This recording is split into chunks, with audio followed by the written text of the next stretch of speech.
Peace. It's about 20 minutes to 9 p.m.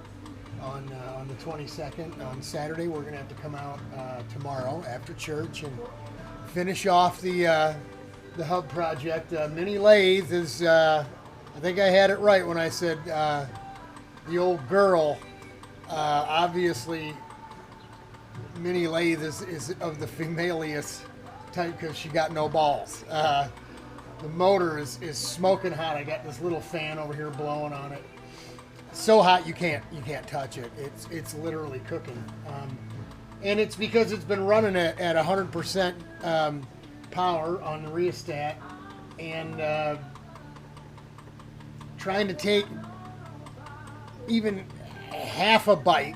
You know, you got to like take little tiny bites, or it really slows the spindle down.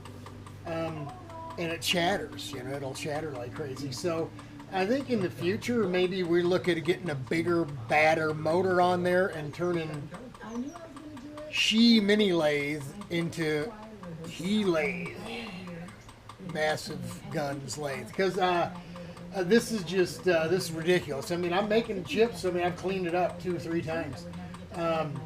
We've carved a whole boatload of aluminum off of this thing, but on a big machine, you'd probably been done in an hour and a half, 2 hours at the most, even though it's a lot of aluminum.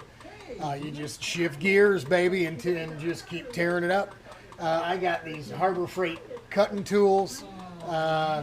You know, we're struggling. None of this stuff is straight, flat, and square. Doesn't line up. We way overpaid for this little unit. Driving 7 hours one way to go get it when we got there, and saw what it was. I should have offered the guy half of what he wanted.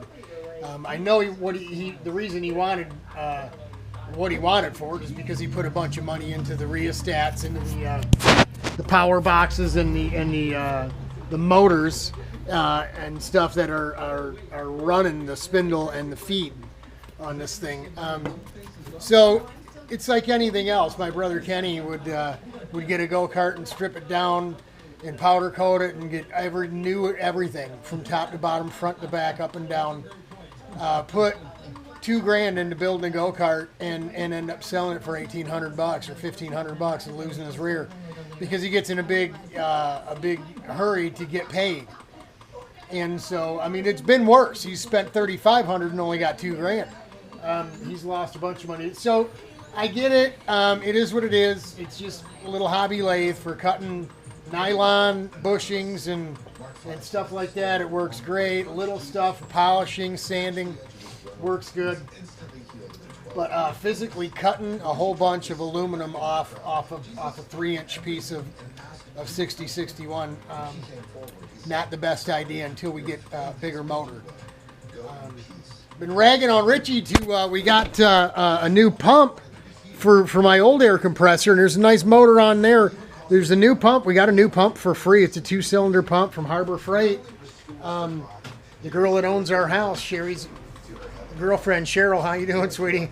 Her dad passed away, and he had bought this pump and never used it. It was brand new in a box. So they garage sale, these girls. It's what they do for entertainment, I guess. And so she said, you know, if you can use it here, you can have it.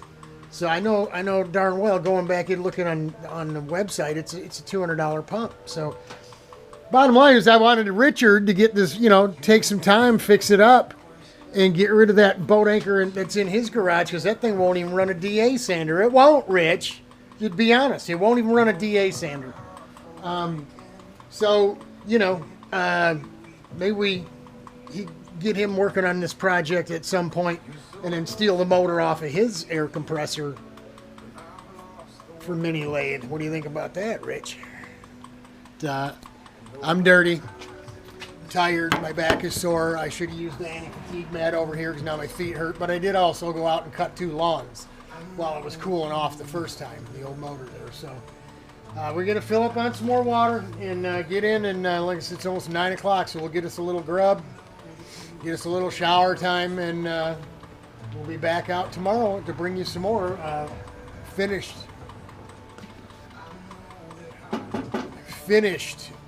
video of the RPM angled steering hub that's all one piece.